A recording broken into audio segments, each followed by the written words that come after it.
Welcome back. Part 2 of our newspaper review here on the Power Breakfast Show, live on Citizen TV. And even as the nation continues to mourn the late Interior Cabinet Secretary Joseph Kaiseri, a rather unfortunate headline has appeared on page 7 of the Standard, page 4 of the Nation. Leaders barred from ministers' home. Governor David Kedianye and Kajiado Central Member of Parliament Memusi Kanchori told that they were not welcome in former CS's house. And just to get some finer details, this is according to page 7 of the Standard. A member of Kaiseri's funeral committee told the Standard that they were under strict instructions from the Cabinet Secretary's family that no leader from the opposition should be allowed into the compound. The leaders were, however, allowed to attend a prayer session that was held a few meters from the CS's compound. Honorable Pasime, to put perspective into this, when you look at Maasai tradition, is this in order? It's very unfortunate if that indeed took place. That is something that is totally against the Maa cultures. You don't bar anybody from a home, and particularly on matters such as is before us. So for me, it is an indicator of very immature politics, and I'm sorry to say this is immature politics, and I think our people need to grow up and have the spirit of tolerance, because this is basically what we are talking about the whole country. We want people to be able to bear each other. We want people to tolerate each other. Unless there are other issues underlying that, and the people should not also invoke the name of the family in vain. If there are political over or undertones, let's leave the family. They are mourning. They are mourning. They need proper guidance, and especially from the political perspective, because the political arena is ruled by the politicians. So let's not bring the family into this, and this is wrong. It should never have happened.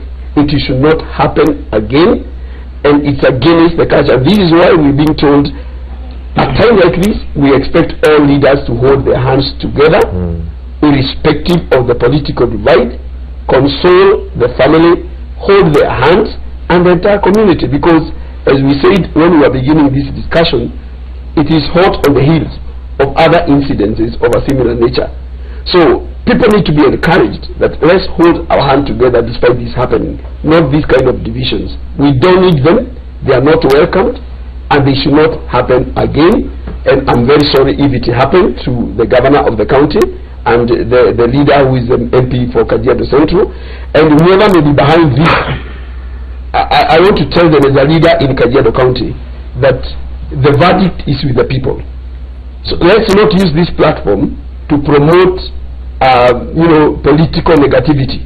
Let us unite the community, let us unite the county, and this is not one of the formulas to hold the county together. Honorable Barua, you had said earlier on in your opening statements that we should not politicize the death of the late CS, but on the other hand, some of the reports in the papers show that a certain section of the family may have asked that those leaders be bad. At what point is it politics, and at what point is it following or obeying the family's wishes?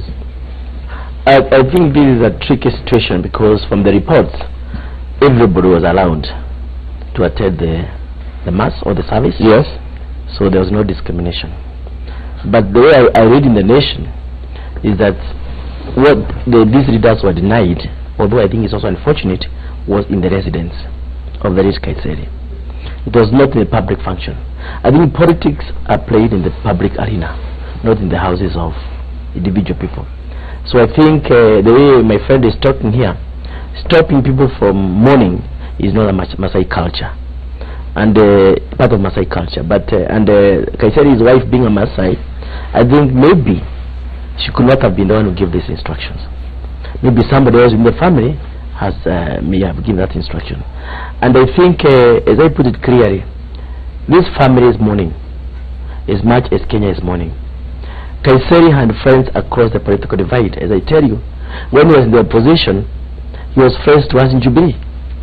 So I know even when he was in CS, he was a CS, I suspect he was doing his work professionally and also relating with people across the board. So I think at this particular moment, I think it's fair to give people a chance to go and do what they want to do in terms of the mourning and funeral arrangements. The other issue which was there before is one of Raila's health and leaders' health. I think I don't want to spend a lot of time on individual people's health, but what I want to say is that Kenyans must know that leadership is not easy. Leadership comes with challenges. Even some strong people can become victims of sudden illnesses because of the pressure of work. And I want to say this clearly. For people who take their work seriously, even as small as an MCA, which is a small section, if you take your work seriously as an MCA, if under CS, that is enough pressure even to knock you down. So somebody like Kaiseri, who was taking his work of securities religiously and seriously, there's too much pressure on it. The issue of presidents, when it comes, is even much more pressure. And that's what we are saying, and I'm saying I wanted to contribute to this issue. It is good for us to know the status of leaders' health. The other issue we should do is try to build this culture among Kenyans that you don't become a leader at any cost. Sometimes you have to let it go, because the more you try to hang on to something, it affects your health. So I think people should take leadership, be that MP, governor. And I hope you're talking to leaders on both divides. I'm talking generally. Yeah, generally, yeah. I'm a leader who is retiring. Yeah. Because that's one job finished. I'm going to another job. That should be the spirit. So people should discuss their health and not hang on positions forever. Well, I'm hoping we'll be getting Stephen Leto on the line shortly, but Brian, over to you. Various committees appointed to oversee the burial arrangements of the late CS. How should these committees operate, balancing family wishes and the politics that already has started, rearing its can I say, ugly head so early, barely days or a day after the late CS was confirmed as dead? I think first, let's be very honest. This is extremely unfortunate. Yes. And for me, I can say without fear of contradiction that it is juvenile, it is utter nonsense. You cannot have family wishes propelled by certain individuals that says do not attend the burial of the deceased. You remember, as we speak, Raila is one of the most fierce critics of Uhuru Kenyatta. But when Fidel Odinga passed on, Uhuru Kenyatta was there. I remember he came to church, he visited Raila at his home, he donated heavily, including taking a huge chunk of expenses even in Bondo. So issues of death, we cannot play politics. There are not ways about it. You cannot play politics. How can you say a whole sitting member of parliament or governor, a whole sitting governor who ideally should spearhead the arrangements of that particular function, because that was a state officer, that they cannot attend, they cannot come to the house? That's utter nonsense. Let's be extremely honest. Then there was a church, a public function. You do not even acknowledge that the governor was there or the member of parliament. Let's not play cheap politics with the death. Kaiseri, everybody knows that he was a member of ODM, but once he was appointed as the minister, he executed his duties in a very non-partisan manner, and we respect that. And that is something that we hold dear in this country. He was a very passionate guy. Whatever he touched, he would do it to the best of his abilities. So let us not play cheap politics with Nkaiseri's death. Let us mourn him respectfully. Let us give him the last rights that he deserves. So let's not play this cheap politics. I don't think it is good for this country, and it is not good for the family of Nkaiseri. Good. Well, here on the Newspaper Review on the Power Breakfast Show, it's rare to find all the panelists agreeing on this, on one topic and sticking by that, but the general message coming out of here is let no one play cheap politics, even as the nation awaits to know what will happen in regards to the burial of the late Interior Cabinet Secretary. But I'm told we now have Stephen Leto on the line. Deputy Governor, I'll be coming to you shortly. Stephen Leto, if you can hear me, good morning. I know that you've pitched camp at the Ilbisil Rural Home of the late Interior CS. Maybe you can give us an update in regards to the expected program of the day. Stephen, go ahead. Well, good morning to you, Wahiga, there in studio and your panel. We've been camping in Ilbisil, that is the rural home of the late Cabinet Secretary for Interior and Coordination of National Government, that is Joseph Kasaine Olen Kaiseri.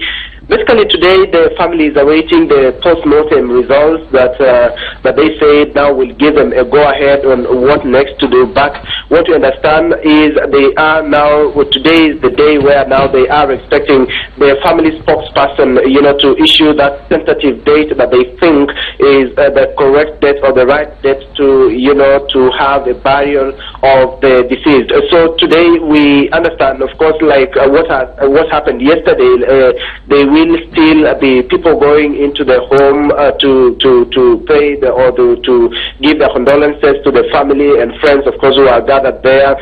But today also we understand that there was supposed to be a sort of elders meeting that was supposed to take place there at Ilbisil, basically, to try and brainstorm on the next course of action and the next thing to do in terms of the burial arrangements, because they would not want to be caught unawares in terms of when the date will have been announced that for the burial, the rites, the traditional norms that should be conducted for a person of Kaiseri's stature. But we have not yet confirmed, Wahiga, what time exactly that particular meeting will take place. But the key issue today is the post-mortem results that the family is waiting. Remember yesterday I told you, Wahiga, they were looking at a tentative date of Saturday, that is this coming Saturday, that the family thought would be the right date to give the late Kaiseri, a befitting send-off. But that is subject to confirmation. The burial of the late minister is a ceremony that the state will take over. That is why yesterday the Cabinet Secretary for Health, Cleopa Mailu, was given the task to chair the burial committee in terms of the committee that will take care of all the logistics and preparation for that burial. And so, despite the fact that it is a state function whereby the president's itinerary will also have to be confirmed, his availability, the family will also try to compare their notes with that committee chaired by Cleopa and come to a middle ground on when they think is the right date for the burial. But what we've confirmed, Wahiga, is he will be buried at his rural home in Ilbisil. That is what his family says, and that is what the elders and say that will happen. So we are trying to see. Yesterday there was a prayer service that the bishops that we managed to speak with yesterday say that this is something that will continue every day until there would be the last day for the burial. But they say since there will be new people coming to pay their condolences, they will always be there to give them a piece of advice, give them hope messages. And so the functions that took place yesterday will also be repeated today, tomorrow, until his burial. But so far we have not been able to speak to the family spokesperson to give us the correct position of where so far the burial arrangements are and when exactly they think the burial date will be. But all in all, the mourning continues in Kajiado. We understand that several other leaders are also expected to be visiting the home from today going forward until that particular day. We understand there could be also plans by opposition leaders either today, tomorrow, maybe to visit his home, but that is subject to confirmation from their side. But also you saw yesterday we managed to traverse across several places in Kajiado, including Namanga, where we actually got a different feeling of mourning, whereby the dreams of some of the beneficiaries who really were at the armpits of the General Kaiseri were really mourning in their villages, saying that their dreams have come to an end and that their dreams are shattered following the demise of Kaiseri. Others we spoke to say that by August August 9th, they will be going back to their respective colleges, and it was in Kaiseri that used to pay their semester fees, and so they are really pondering on the next course of action. But That's all right. the same, they are hoping that, you know, they are going to soldier on in their lives and move on, even with the demise of the late General Kaiseri. Well, thank you so much, Stephen Leto, for that comprehensive update, reporting live from the Ilbisel rural home of the late Interior Cabinet Secretary Joseph Kaiseri. Thank you, Leto, for that update.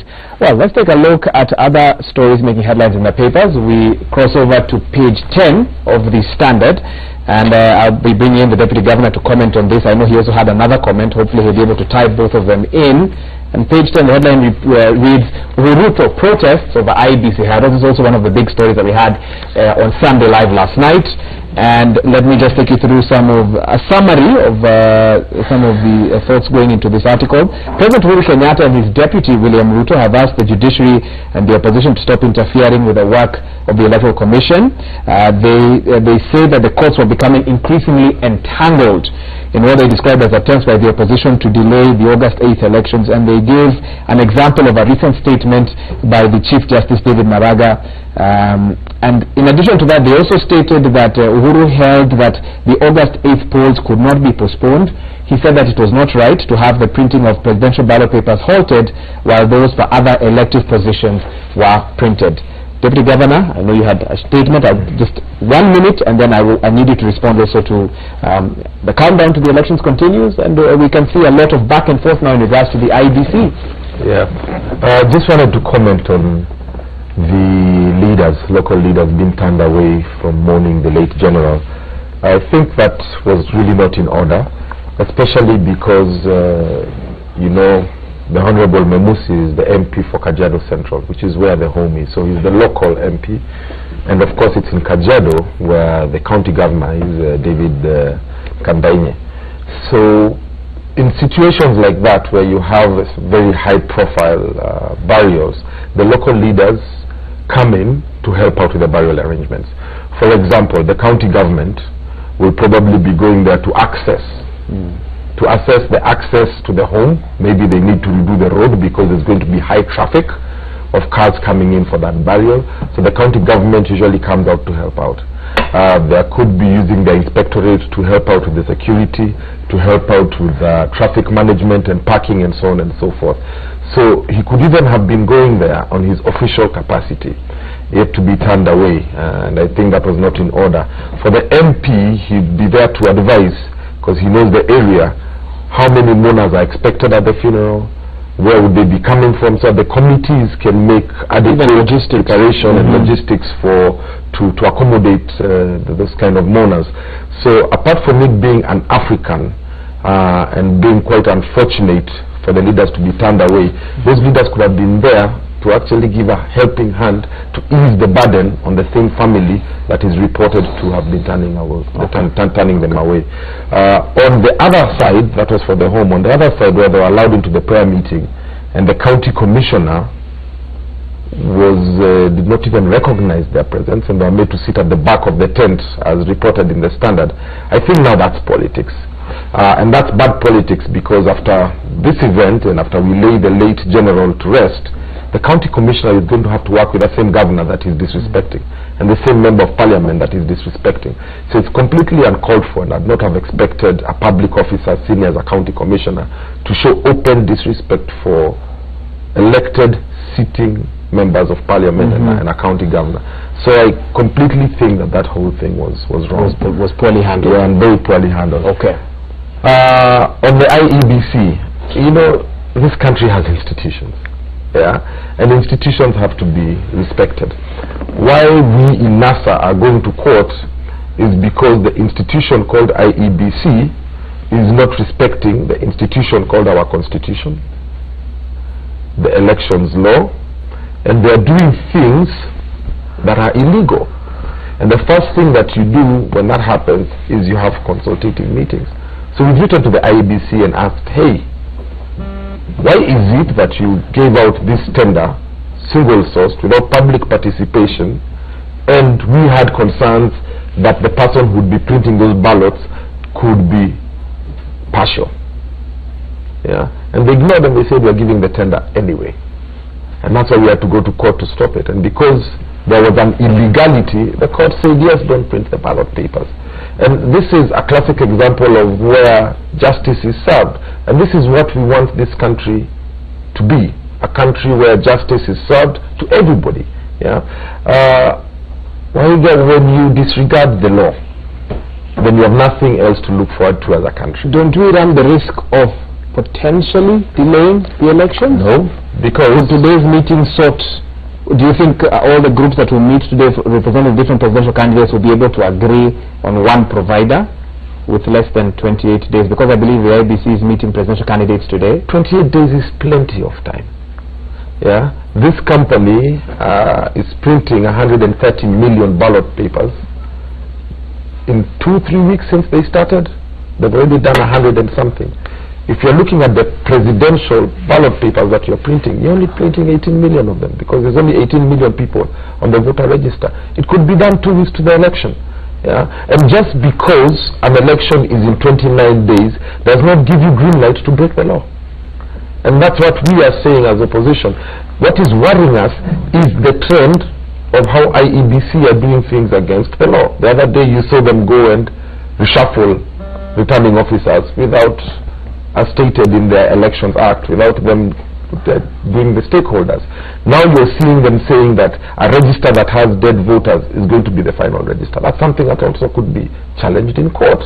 So if they did things properly and they followed the law, there'd be no chance of us going to court. So this notion that the opposition is going to court because we don't want the election to be held on August 8th cannot be further from the truth. Let me bring Brian into this as well. The president and his deputy yesterday alluding to the fact that there might be a ploy to postpone the elections. If there is one, I mean, for discussion's sake, who would stand to benefit from a postponed election? I think even before we discuss the issue of postponing elections, we have to interrogate certain fundamental issues. You know, there's been a lot of talk that elections have to be held. You know, that same theory where they say accept and move on. You know, let's be honest. This country cannot survive another bungled election. So we cannot sit and say that whatever the cost, elections have to happen. What we want is elections to be held on the 8th of August, but we want a credible exercise. If a credible exercise cannot be held on the 8th of August, are you of the view that I think if you need to move it forward to satisfy all parties, then it is acceptable? Of course, the Constitution also has its say, but I think the Constitution is very clear that elections will be held on the 8th of August. The question is, how do we make it largely a credible exercise? So there are no two ways about it.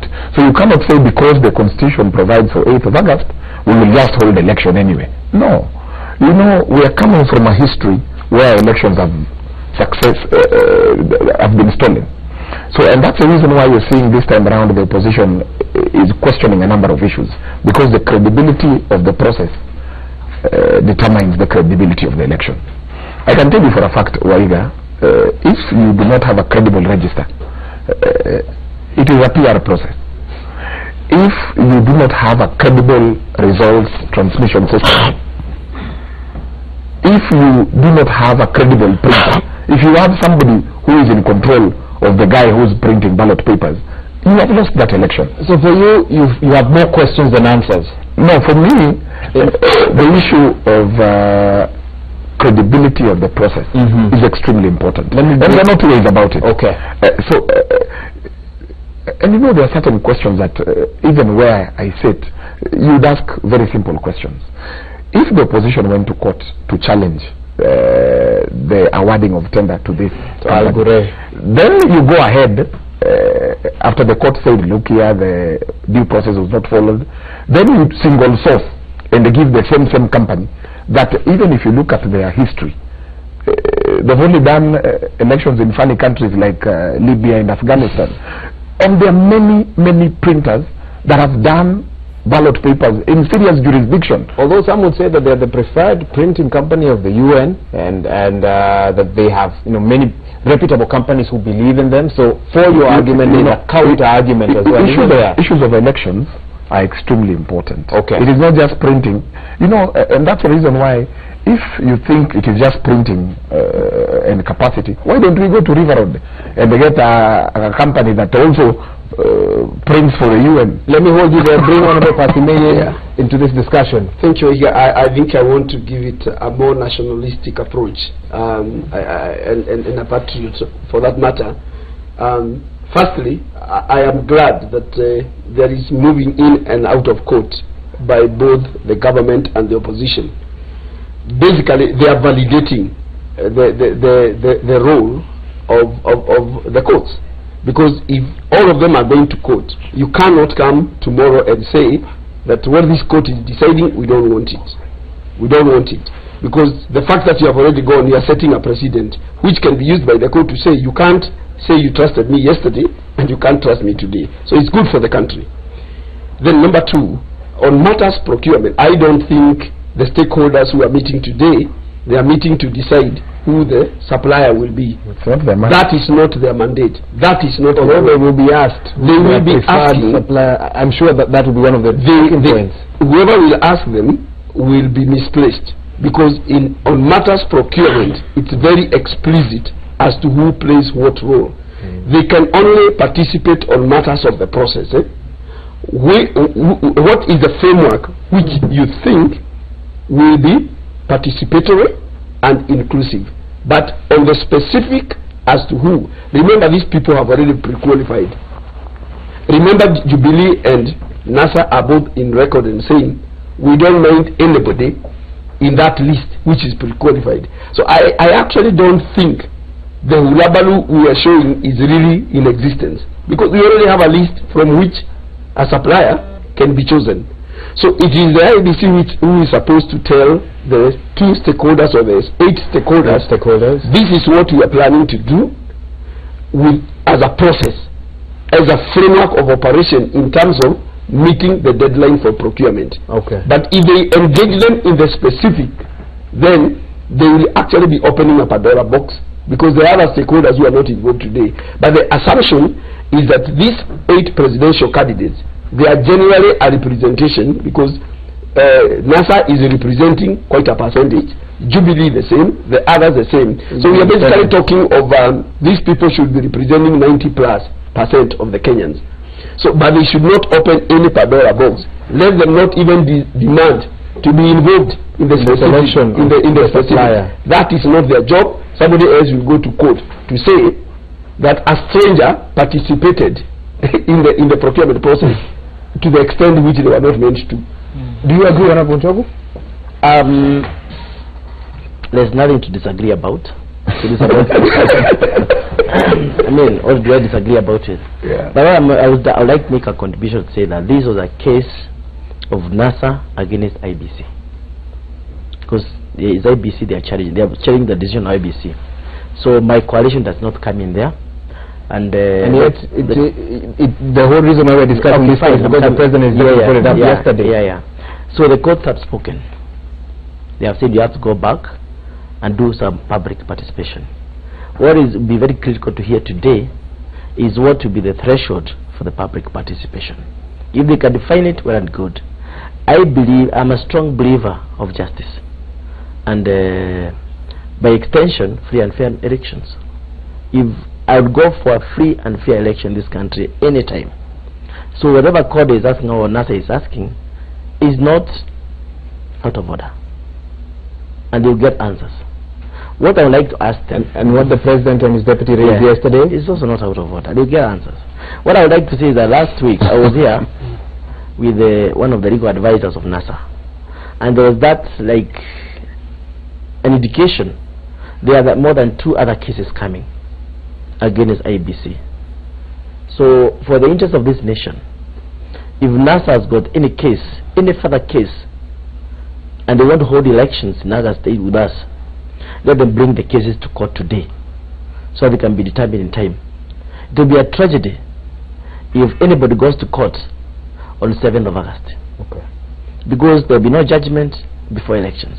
that can take I will give panelists here a chance to respond to that, because we're getting deep into it. We'll also talk about another issue that is set to happen when NASA take IBC to court when it comes to identification of voters and transmission of results as well. We'll be talking about that shortly. Once again, send us your feedback. 22422 is our SMS line, and talk to us on our social media platforms. My panelists here really want to get into this debate, but we take a short break. We'll be right back with much more.